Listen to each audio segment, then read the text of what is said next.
परमात्मने श्रीरामाय नमः। सर्वशक्तिमते परमात्मने श्रीरामाय नमः। सर्वशक्तिमते परमात्मने श्रीरामाय नमः। सर्वशक्तिमते परमात्मने श्रीरामाय नमः। परम कृपा स्वरूप है परम प्रभु जन पावन परमात्मा परम पुरुष सुखधाम।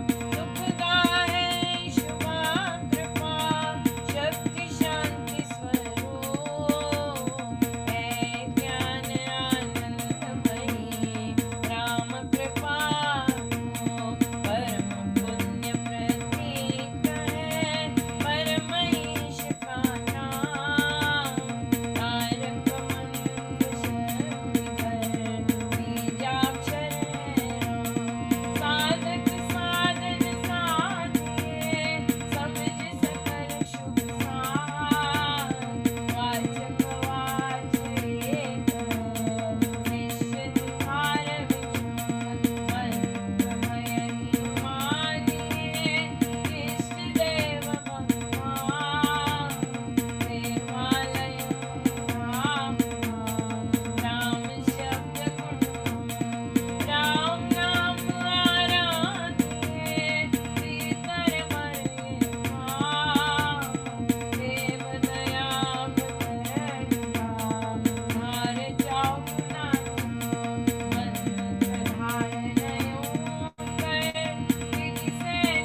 परम सत्य प्रकाश परम ज्ञानानंद स्वरूप सर्वशक्तिमान एकैवाद्वितीय परमेश्वर परम पुरुष दयालु देवाधिदेव है, उसको बार बार नमस्कार नमस्कार नमस्कार नमस्कार।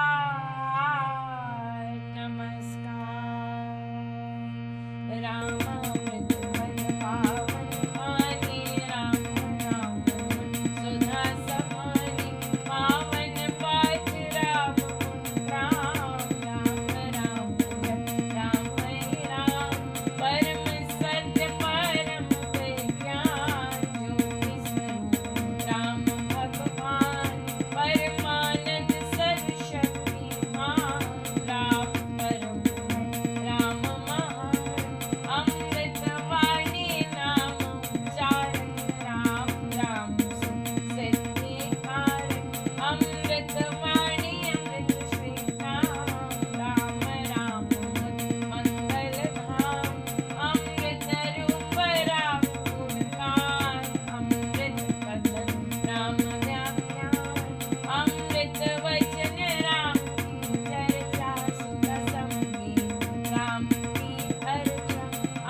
सदा विराजते जान। राम नाम मंगलकारी विघ्न हरे सब पातक हारे। राम नाम शुभ शकुन महान स्वस्थ शांति शिव कर कल्याण। राम राम श्री राम चार माने उत्तम मंगलाचार। राम राम मन मुख से गाना मानो मधुर मनोरथ पाना। राम नाम जो जन मन गावे उसमें शुभ सदैव सचावे। जहाँ राम नाम गुण गान भागे वहाँ से विषम विषाद। राम नाम मन तब तब भावे सुदरस से शांति ले आवे। राम राम जपिए कर भाव सुविधा सुविधि बने बना। राम नाम सिमरो सदा अतिशय मंगल मूल। विषम विकट संकट हरण कारक सब अनुकूल। जपना राम नाम है सुकृत। राम नाम है नाशक दुष्ट। सिमरे राम राम की डोल उसका हो सुचितर। जिसमें राम नाम शुभ जागे उसके काम ताप सब भागे। मन से राम नाम जो उचारे उसके भागे ब्रह्म सारे।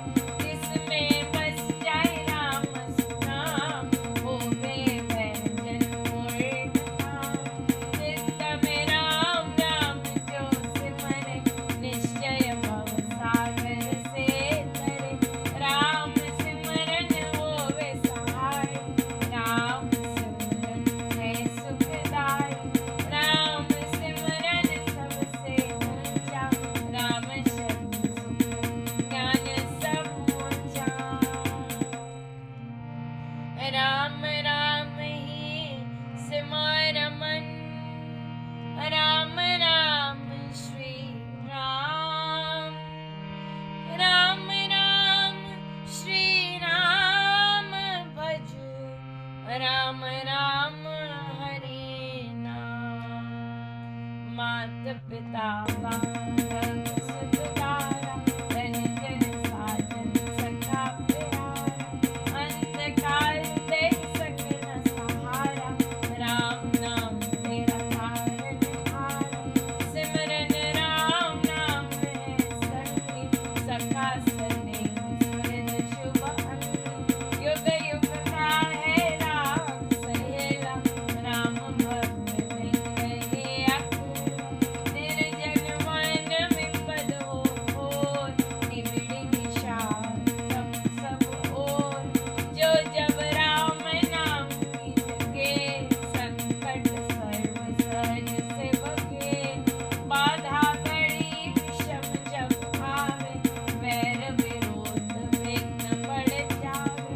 राम नाम जपिए सुख साता, सच्चा साथी जुरित कर खाता।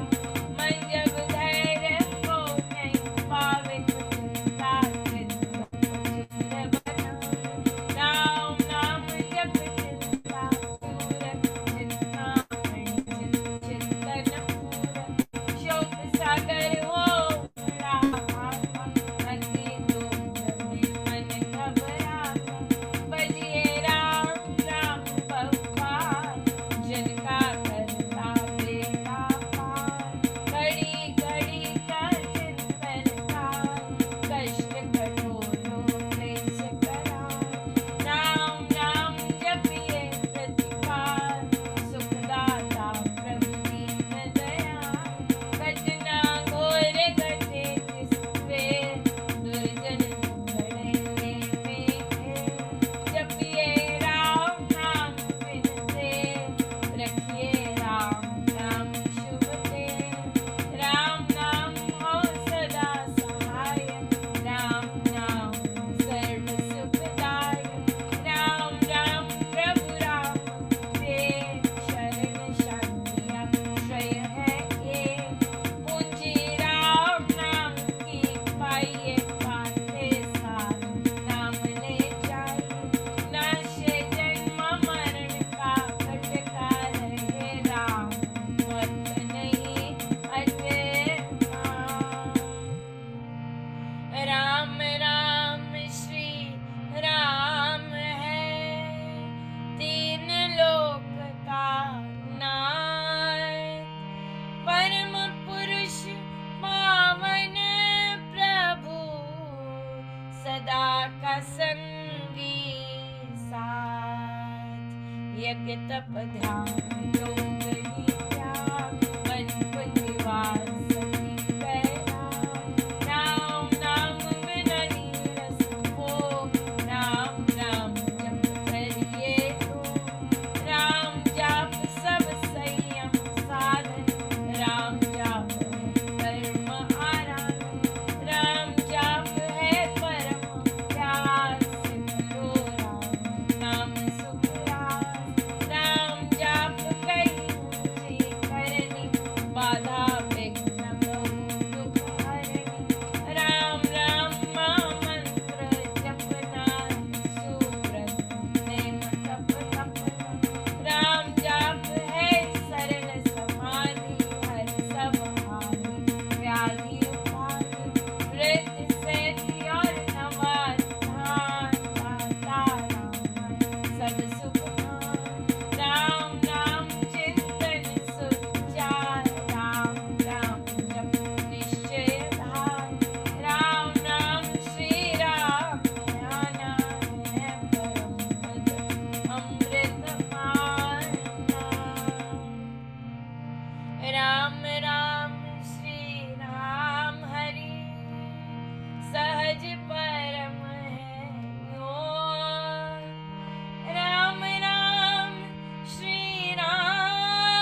राम नाम अनुराग, तीन लोक का समझिए सार, राम सबरी सुखदाई। राम नाम की बहुत बड़ाई, वेद पुराण मुनि जन गाए। यदि सति साधु संत सयाने, राम नाम निश दिन बखाने। तापस योगी सिद्ध ऋषि बन, जपते राम नाम सब सुख पाए। भावन भक्ति भरे भजनी, भजते राम नाम रमनी। भजते भक्त भाव भरपूर, ब्रह्म भय भाव से दूर। होय न पंडित पुरुष प्रधान, पावन परम भागी मान। करते राम नाम जप ध्यान, सुनते राम अनाहत नाम। इसमें सुरति सुर रमाते, राम नाम स्वर साध समाते। देव देवी गणदैव विधाता, राम राम भजते कर त्राता। राम राम सुकुनी जन गाते, स्वर संगीत से राम रिझाते। कीर्तन कथा करते विद्वान, सारे सरस साधनवान। मोहक मंत्र अति मधुर, राम राम जप ध्यान। होता तीनों लोक में, राम नाम गुणगान।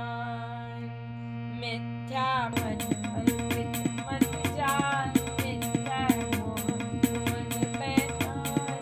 मिथ्या मन मुखिया मन राज, सच्चा नाम जप काज। मिथ्या है वाद विवाद विरोध, मिथ्या है वैर निंदा हठ क्रोध।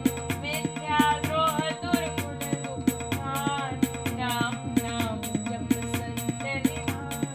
सत्य मूलक है रचना सारी, सर्व सत्य प्रभु राम पसारी। बीज से धर्म कड़ी से धार, हुआ राम से जग विस्तार।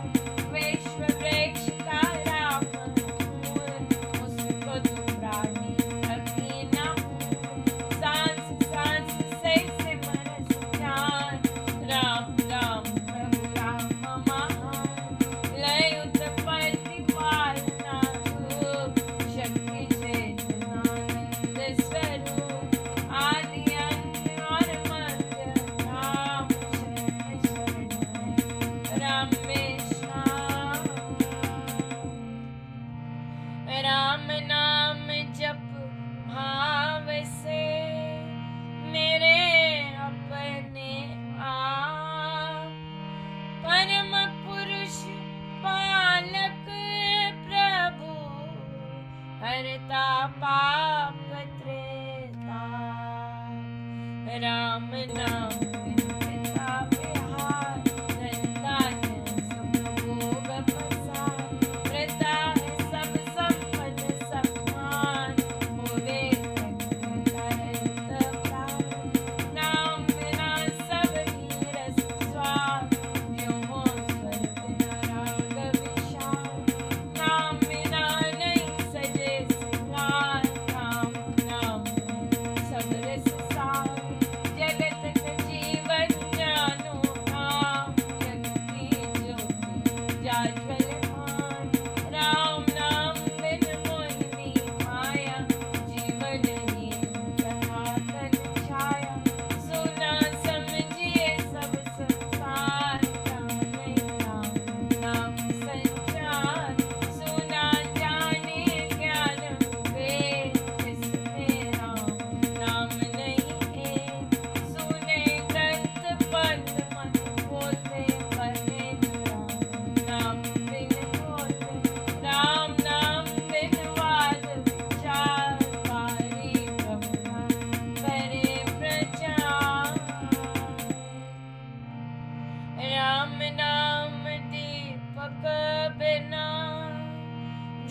मन में अंधेर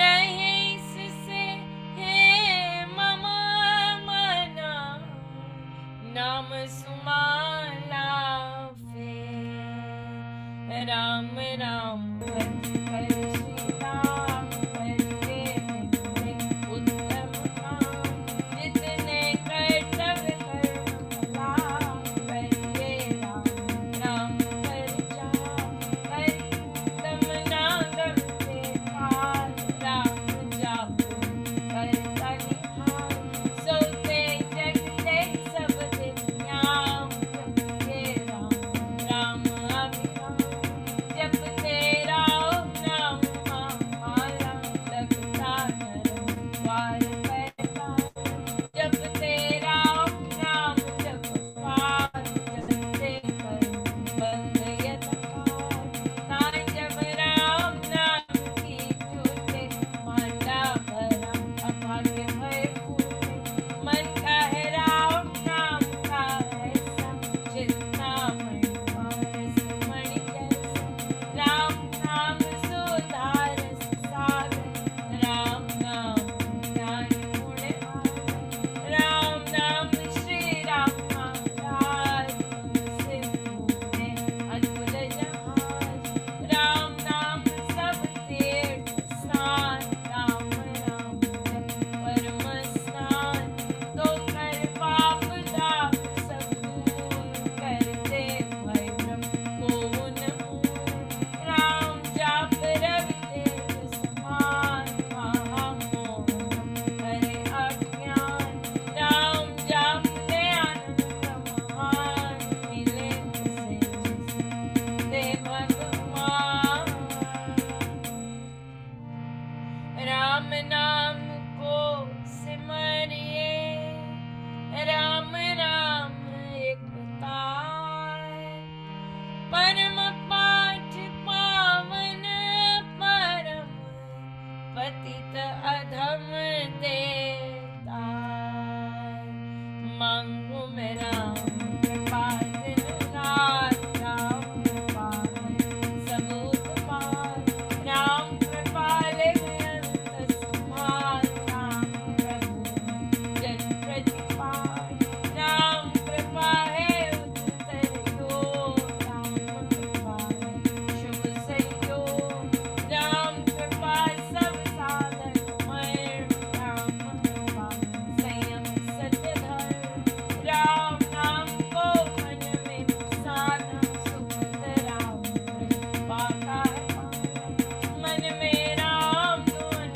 जब फेरे राम कृपा तभी अवतरे रहूं मैं नाम में होकर लीन जैसे जल में लीन अधीन राम कृपा भरपूर मैं पाऊं परम प्रभु को भीतर लाऊं भक्ति भाव से भक्त सुजान भजते राम कृपा का निधान राम कृपा उस जन में आवे जिसमें हम राम बसावे कृपा प्रसाद है राम तेरी काल व्याल काल हर कृपा प्रसाद सुधा सुख स्वाद राम नाम से जयत विभाग प्रभु प्रसाद शिव शक्ति दाता ब्रह्म धाम में आप पहुँचाता प्रभु प्रसाद पावे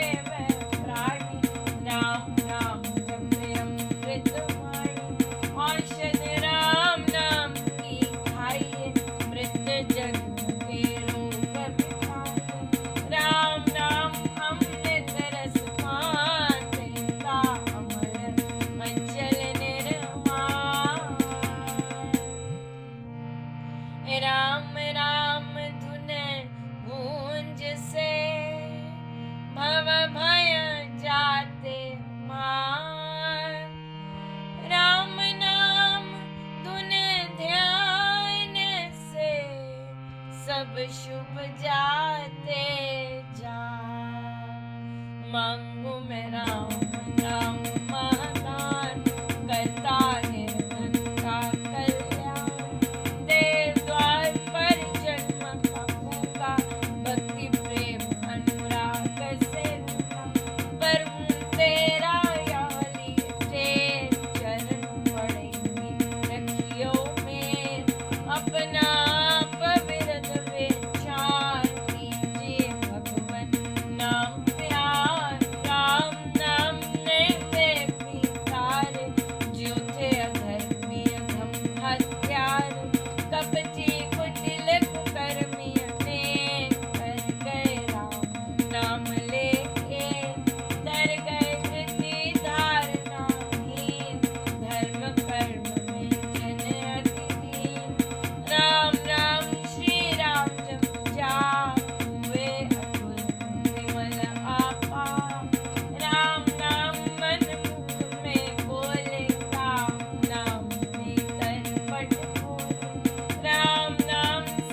अहो मैं राम नाम धन पाया, कान में राम नाम जब आया, मुख से राम नाम जब गाया, मन से राम नाम जब ध्याया, पाकर राम नाम धन राशि, घोर अविद्या विपद विनाशी, बड़ा जब राम प्रेम का घोर, संकट संशय हो गए दूर। राम नाम जो जपे कुबेर, गड़े में घेर, जपिए राम नाम बिन देर, रखिए राम नाम शुभ देर। राम नाम हो सदा सहाय, राम नाम सर्व सुखदायक, राम नाम प्रभु राम के, शरण शांतिया श्रेय है एक, पूंजी राम नाम की पाइए, पाते सार नाम ले नाश।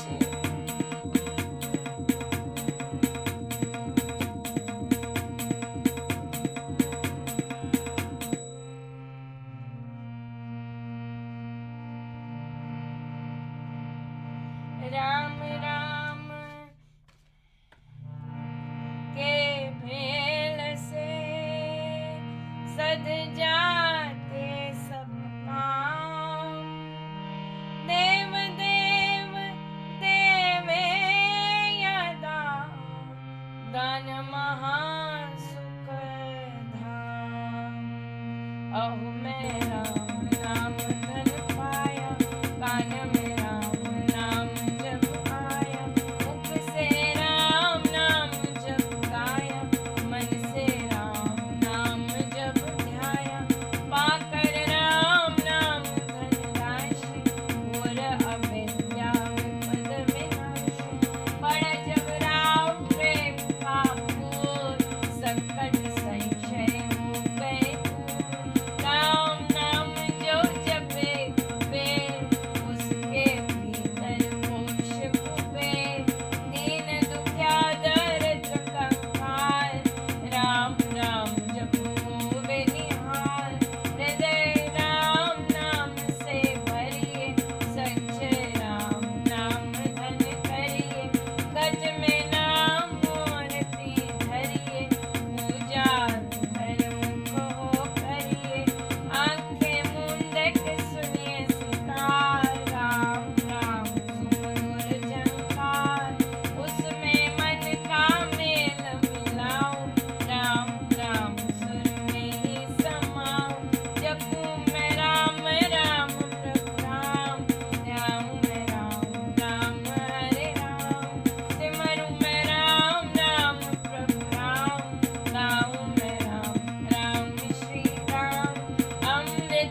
अभ्युदय सद धर्म का, राम नाम विस्तार।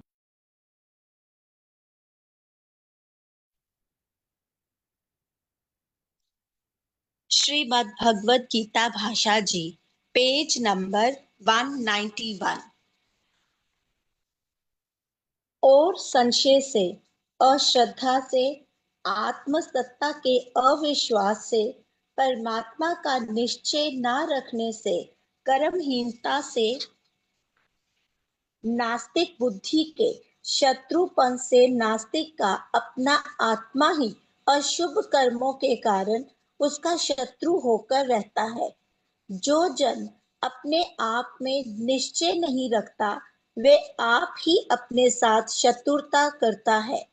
जिसने अपना आत्मा जीत लिया है, ऐसे सर्वथा शांत मनुष्य का ऊंचा आत्मा शीत उष्ण सुख दुख तथा मान अपमान में संभाव में बना रहता है, अथवा ऐसे जन के अंतकरण में परमात्मा विराजमान होता है।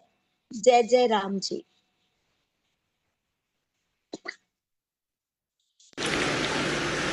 पूज्यपाद स्वामी जी महाराज ने आज आधार शुद्धि के अंतिम पृष्ठ में प्राणायाम करने की विधि समझाई है। बड़े सरल ढंग से समझाई गई है, करने में भी साधक चुनो बहुत सरल है।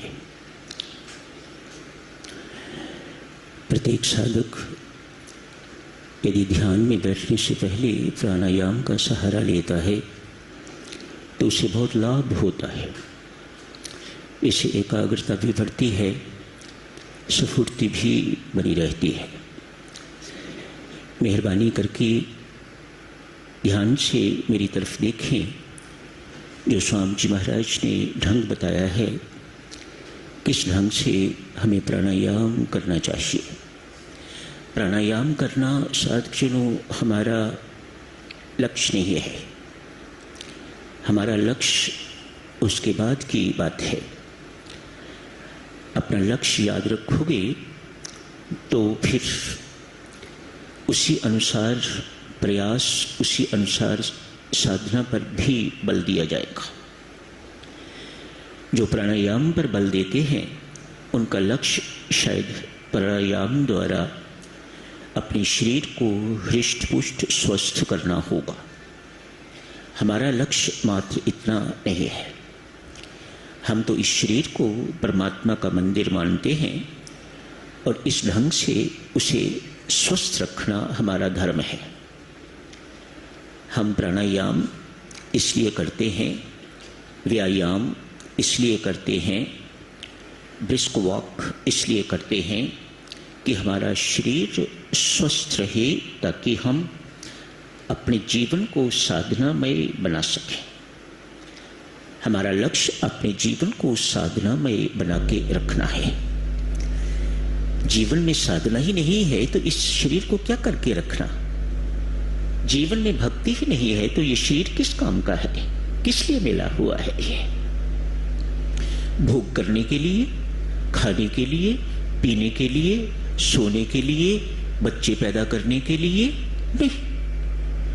ये शरीर किसी उच्च लक्ष्य की पूर्ति की प्राप्ति के लिए मिला हुआ है, याद रखिएगा। कैसे करना है प्राणायाम? आप खड़े होकर भी कर सकते हैं, बैठ के भी कर सकते हैं साधक। आप अपने ध्यान कक्ष में भी कर सकते हैं। हमारा लक्ष्य ध्यान में एकाग्रता, ध्यान में स्फूर्ति बनी रहे। थका मांदा व्यक्ति आया है, दिन भर काम किया है, चाय पीने की भी फुर्सत नहीं, कॉफी पीने की भी फुर्सत नहीं, सीधा समय हो गया है, वह ध्यान के कक्ष में, पूजा के कक्ष में जाके बैठ जाता है। जैसे ही नमस्कार शब्द पढ़ता है तो आंख लग जाती है, सारा समय इसी में व्यतीत हो जाता है। साधक समझता है आज ध्यान बहुत अच्छा लगा, लेकिन वह तो सोया रहा। वह विश्राम ध्यान के कारण नहीं, वह तो जो तंद्रा, जो नींद आ गई, झपकी आ गई, वह उसे विश्राम देगी। ऐसा ना हो, इसलिए 5 प्राणायाम यदि आप ध्यान से पहले करके बैठते हैं तो शरीर में स्फूर्ति बनी रहती है। जिनको ऐसा महसूस होता है कि उनके शरीर में पहले से ही स्फूर्ति है, वह 1-2 प्राणायाम पहले कर लें ध्यान में बैठने से। फिर जब एकाग्रता भंग हो, ध्यान में बैठे, आधा घंटा आप लोग बैठते हो, 15 मिनट 20 मिनट बैठते हो, तो पूरा समय तो चित्त एकाग्र नहीं होता, मन तो हर हालत में संसार में जाता ही जाता है।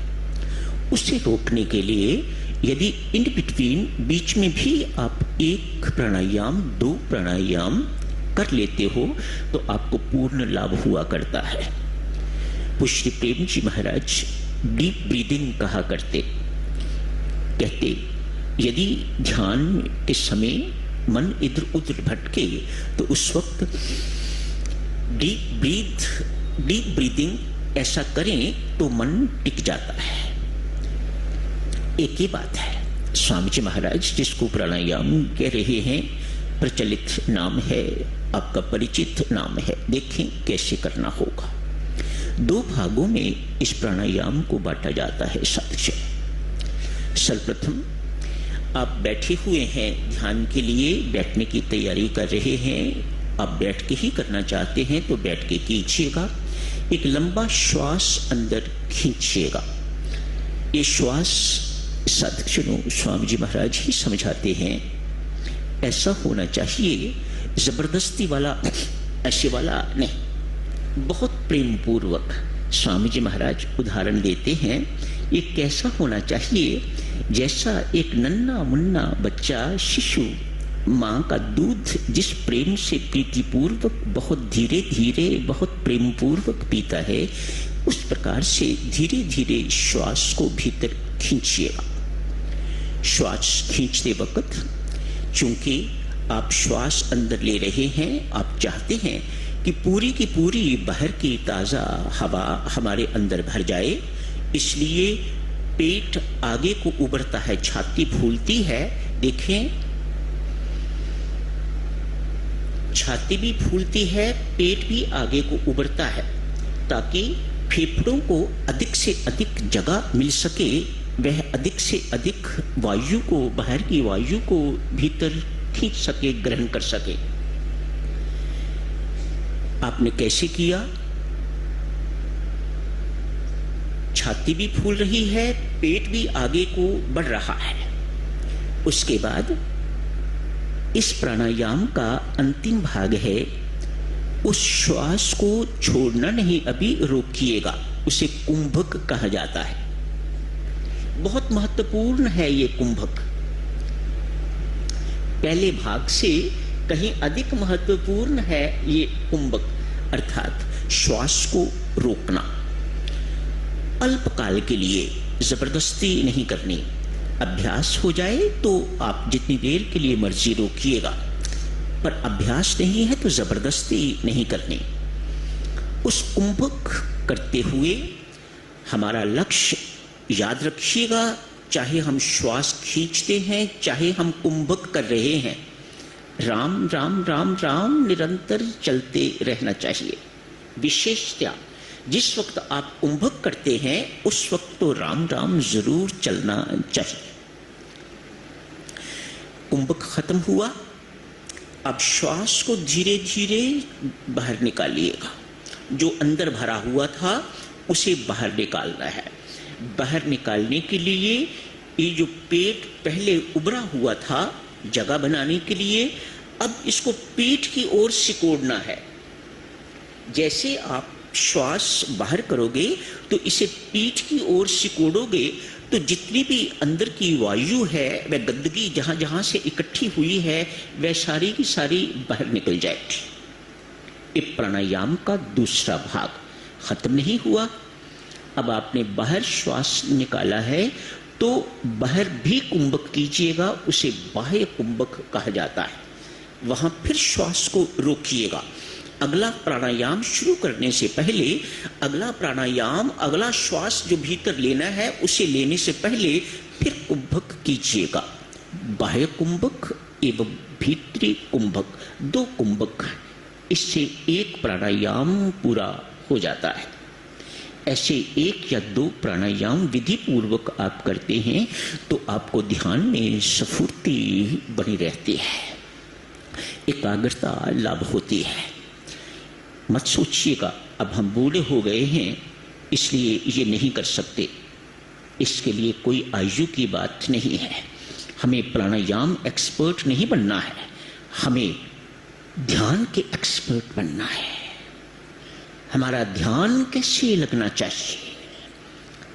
हमारा ध्यान मन संसार में न जाए, केवल परमात्मा पर टिका रहे। हम किस प्रकार से परमात्मा की कृपा के पात्र बन सकें, हमारा ध्यान इन सब बातों के लिए है। ये तो हो गई साधक प्राणायाम की बात। शुरू करना कोई मुश्किल नहीं है, बहुत आसान है। इसे ध्यान के साथ यदि नहीं जोड़ना चाहते तो कोई बात नहीं, अपने घर की छत पर जाके किसी वक्त भी कर सकते हैं आप, अच्छा लगेगा आपको, अच्छा रहता है। पर हमें जरूरत तो ध्यान के वक्त है, ताकि हमारी एकाग्रता बनी रहे, स्फूर्ति बनी रहे। इसलिए सुबह शाम 2 वक्त जब आप ध्यान के लिए बैठते हैं तो प्राणायाम उसी वक्त कर कीजिएगा, लाभ होगा, परमेश्वर की कृपा लाभ होगी। प्रेम पथ के अंतर्गत आज पूज्यपाद स्वामी जी महाराज ने प्रेम के प्रबल्य पर, प्रेम की प्रबलता पर, प्रेम कितना बलवान है शब्द प्रयोग किया, कितना बलवान है, इस पर स्वामी जी महाराज ने बल दिया है। अंतिम 2 दृष्टांत इसी के ऊपर हैं, प्रेम कितना बलवान है, उसका प्राबल्य। साधक सुनो, संसार के जितने भी संबंध हैं